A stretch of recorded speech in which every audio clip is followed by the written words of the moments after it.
So this video is going to be selling your collection, part 1, and this is on doing it yourself. So first, let's look at the overall gross return. So gross return is going to be the amount of money that you receive for your patches before you factor in any of your selling costs. So first, what is the retail price or value? No one really knows. For some items, we can look at patch trends. By looking at those completed sales, we can then see, okay, maybe this item is worth around this price. In reality, there may be an item that sells on eBay today that tomorrow it sells for a drastically different price. A lot of times it just comes down to who sees the item and what are they willing to spend. Now, experience, just like in any other field, is equivalent to money. If you have more experience, you can expect to have a greater return from selling items than if you don't have the experience. This really comes into dealers who maybe have years or decades of experience in selling Boy Scout items. In general, they're going to get a higher retail value for their items than somebody who does not have the experience in selling the items. Another thing is time. I know that as somebody who does consider myself a dealer, there are items that I've had up for sale for 4 or 5 years. Every now and then, I will sell an item that has been listed for years. When you buy a collection, or if you have a collection to sell, and you have hundreds or thousands of items, it is going to take a long time to sell them all, especially if you're trying to maximize your return. That means that you could be tied up in selling the patches for months or years. You need to look at what your personal goals are. If you are in no rush, if you don't particularly have to have the money now and you want to get every dollar you can, then you can take a very long-term look at selling your collection.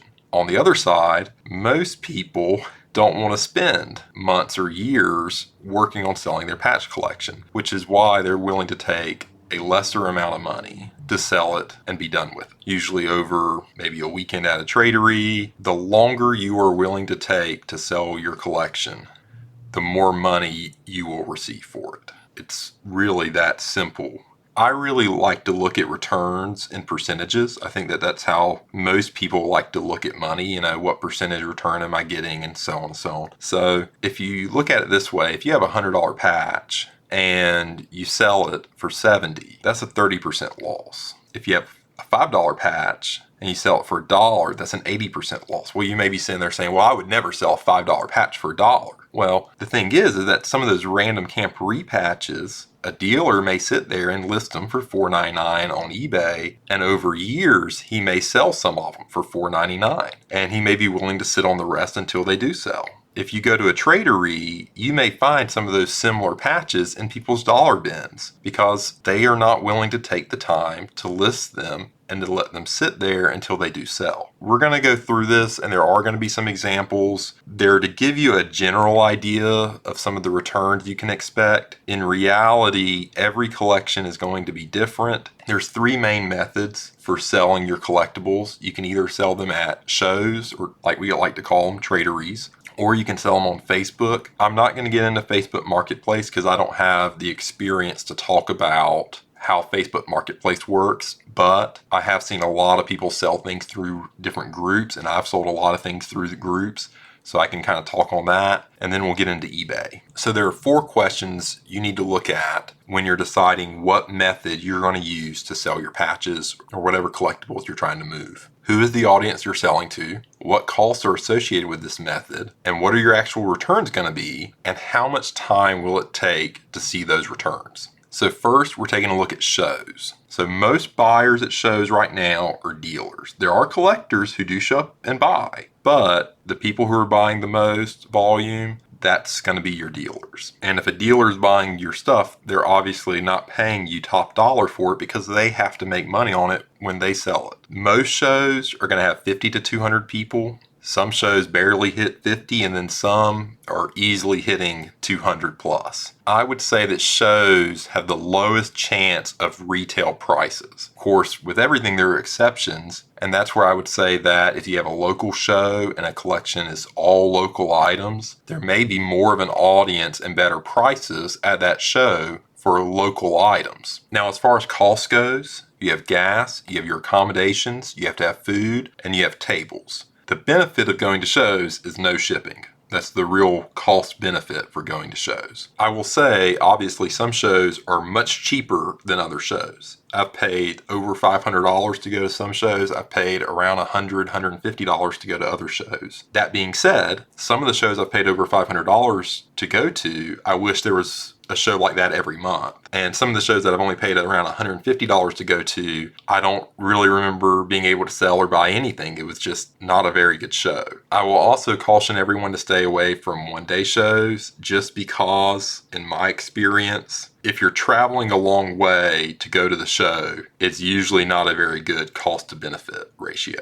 Also, you have some shows where they can drastically cut down your cost in one area. Some shows are held out at camps and they have cabins available, or they provide food at a low rate, or tables are cheaper. I generally think $20 for a table is a good deal. I've had tables as cheap as $10 and I've paid $30, $40 for tables. And in some places that I've not bought tables because I thought they were too expensive, they've run even more expensive than that. So let's take a quick look at an example. So if gas is $100, so maybe you get 2 tanks of gas, maybe 3, depends on your car, but okay, you're going there and back for a 2-day show, and you get a hotel because it's a 2-day show, which is $100. Most hotels are more than $100 now, but let's say you get a good deal. You get something to eat while you're on the road Friday night, and you get something in the morning, and which they usually have something at the show in the morning, but maybe you get something on the way back for lunch, so that's $40. And then tables are $60, so you got 3 8-foot tables. So that gives you a $300 total cost. Now, if you're traveling with somebody and can split this in half, it really helps. So if you gross $3,000 at the show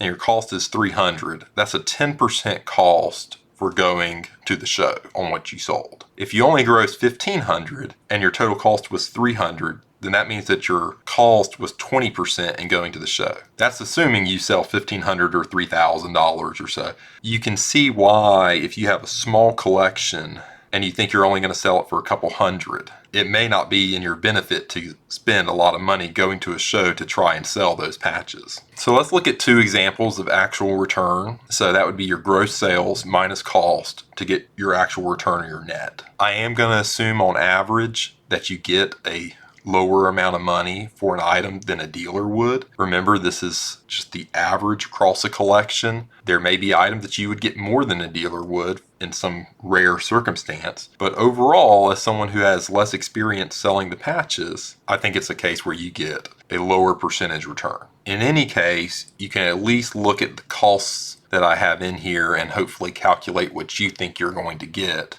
when you choose any of these methods to sell your patches. If you gross $70, you have 10% cost. So that means that you were on the low end. So you sold $3,000 at the show and only had $300 cost in going. So you were down in that 10%. You did really well. So that means that your actual return is going to be $63 or 63%. I like these round numbers. They make my math really easy. So then we're going to come over here and look at these $5 retail patches. So these are maybe some Camporee patches or a couple fellowship patches, that kind of item. And then you've sold 20 of them, which would be a $100 total retail value. But someone came up to you and offered you $1 a piece for them, and you were glad to let them go, so they went for $20. You have $20 gross, and you've got a 20% cost. So this is looking at, you sold $1,500 with $300 cost, so a little bit on the higher side. So 20% cost, which means you had a $16 actual return or net, so about 16% actual return. The benefit of going to a show is that there's no listing time and there's no shipping time. Your time is valuable. Everybody's time is valuable. When you're selling your collection, you're trying to make money, and you need to be making a certain amount of money to make it worth your time to sell your collection. I think we can all pretty much agree on that. Before you do any of these methods, you need to sort, ID, and price your items. If you show up to a show and you've not sorted, ID'd, or priced your items, you're going to be in trouble because everyone's going to swarm your table. They're going to want to buy everything, and you're going to sell things too cheap. You need to sort, ID, and price your stuff before you show up to a show. But the benefit of going to the show is that after you sort, ID, and price them, you really just have your travel time to the show and back and your time at the show. And that's really the extent of your time in trying to sell your items. So now let's look at Facebook. So if you're selling your items in some sort of group. So for your audience, I think you've got a pretty good mix. There are, most of the dealers in the country are in the group, but since dealers are a minority of people in the group, I really think you've got a nice good mix of dealers and lots of collectors who collect a vast variety of things from all across the country looking at the items. In Scout Patch Collectors, you've got over 17,000 people in the group. I would say that on average, there's only a couple hundred people active. There may be a lot of people. I don't have access to the analytics, so I can't tell you if there's a lot of people kind of behind the scenes. There might be a couple thousand people who just kind of scrolling and not really commenting a lot or doing anything.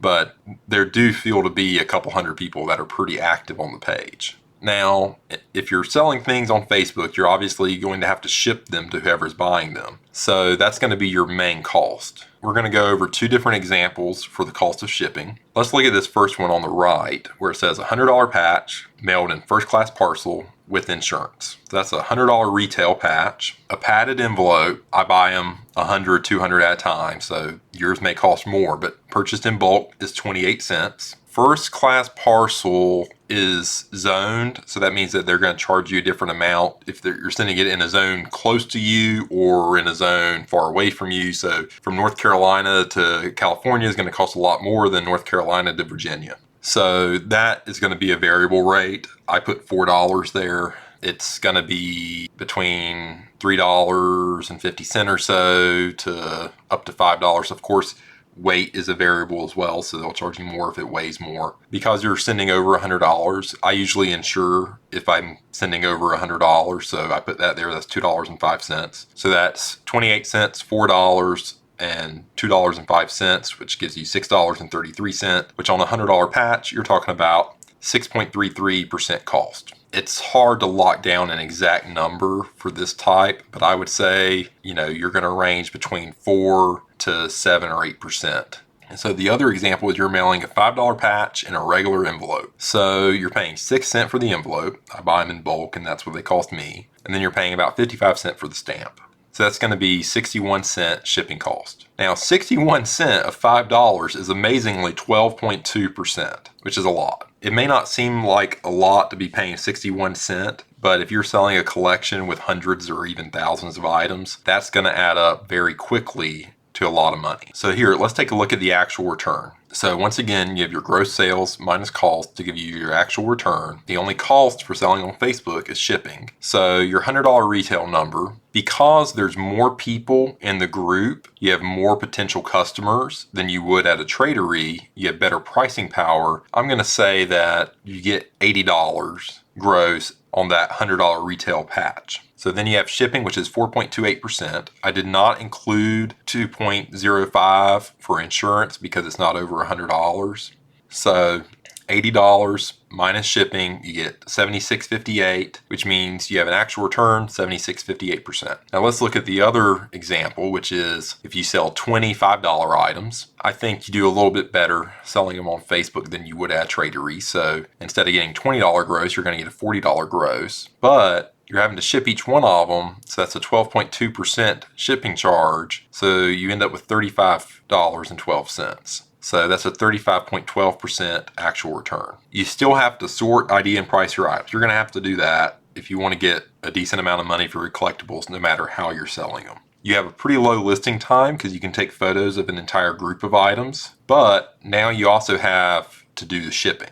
It can take you a lot of time to do that shipping. Now here's eBay. The audience is going to be basically everybody. Most people who collect Boy Scout items check eBay at least at some point. Most of the buyers are going to be collectors. A lot of dealers are not going to be trying to fight over items on eBay. Every now and then they may buy something like a buy it now, but usually they're not going to be competing for items at auction to then resell the items. So there are thousands of active buyers. There's a lot of competition though. There's over 400,000 items in the Boy Scout category. eBay's done some new things with their collectibles category where you can list now a lot more items basically for free. I expect that that total number of items is going to go up significantly over the next 5 years. But I also think that eBay is where you have the highest chance of getting those retail prices. Here are some of the costs of selling on eBay. Now, for listing fee, they're usually free. I haven't had a basic or no store at all in a long time.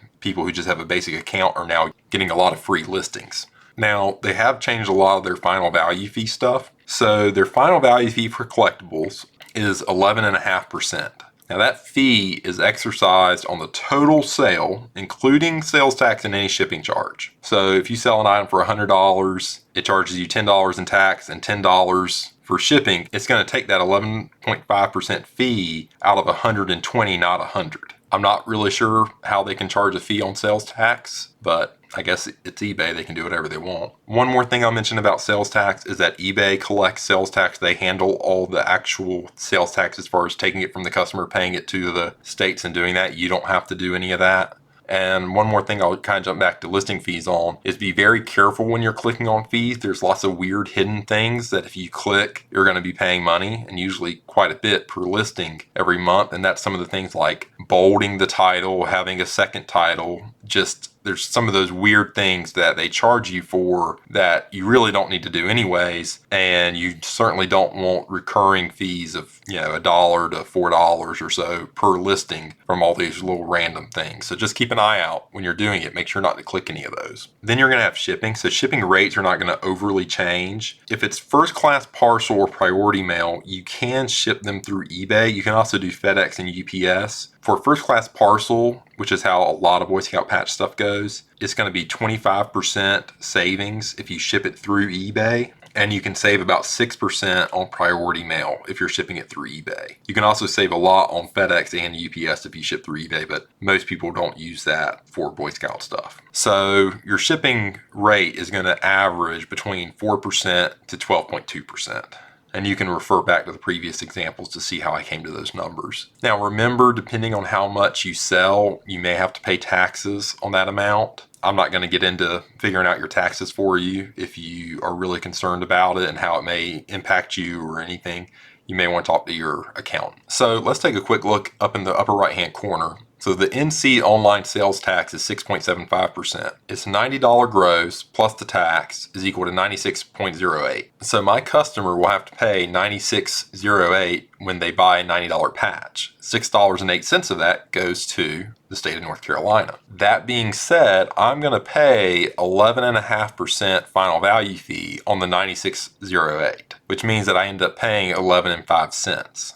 So if we come over to the actual returns, we can take a look at them. So you have the gross sale minus cost is equal to the actual return. So you have a $100 retail item. I'm going to assume you're going to get pretty close to what a dealer would get if you sell it on eBay. So you're going to get $90. And then you're going to lose the final value fee of 11.05. So you're going to have $78.95. And then you're going to lose shipping. Now I did take that percentage out of the gross because that's how you would calculate shipping. So it's 4.28% of the 90, but you do get 25% of your shipping costs back in savings by shipping through eBay. You end up with a 76.06% actual return. Now let's take a look at the other example. The $5 items, you have 20 of them, and you end up selling for about $3 a piece. So you have a $60 gross, and then you're going to pay $6.90 plus in final value fee. I can't tell you exactly how much. It's going to depend on every item because every item going to a different state is going to be a different amount of tax on every item, and your final value fee is going to go up depending on that amount. So it's a lot of variables. I just did the 11.5% on the 60. So you're going to pay more than $7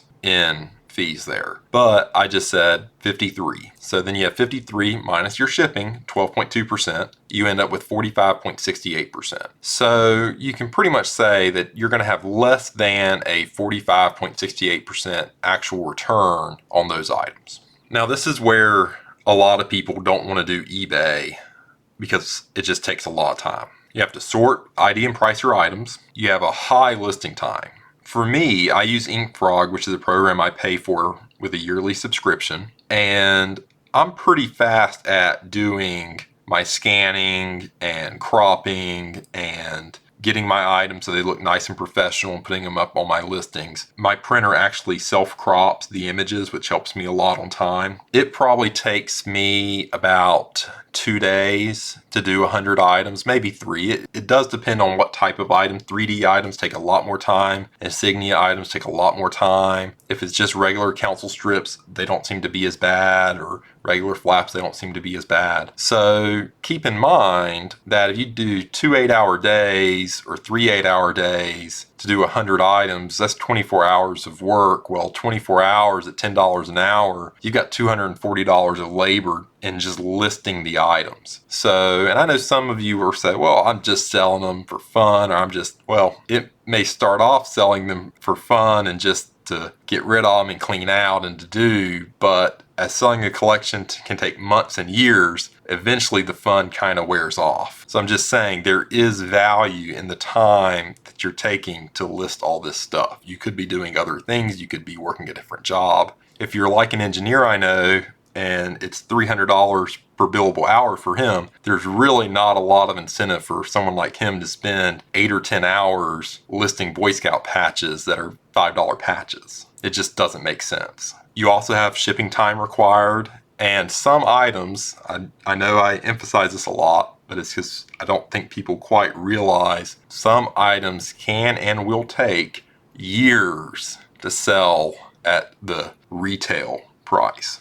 There is an opportunity cost associated with time. I think this is something that dealers and collectors sometimes forget. You know, you can look at the S&P 500 usually gives an 8% annual return or so every year. I'm certainly not a financial advisor, so don't take anything I say on that as the truth of law, but I think most people would say that it averages an 8% return. So you can put your money in the S&P 500 and it make 8% a year by doing nothing, or the patches can be sitting on eBay for a couple years. Some people would much rather just sell them early, be done with it, and let the money sit there and make money without them having to do any work. So to summarize, here's a little table. So you can kind of look, you've got audience, costs, actual returns, example 1, example 2, and time. And you can kind of see that shows are going to take the least amount of time, Facebook the moderate amount of time, eBay the most amount of time. In return, shows have less people. Facebook has more people than shows, less than eBay.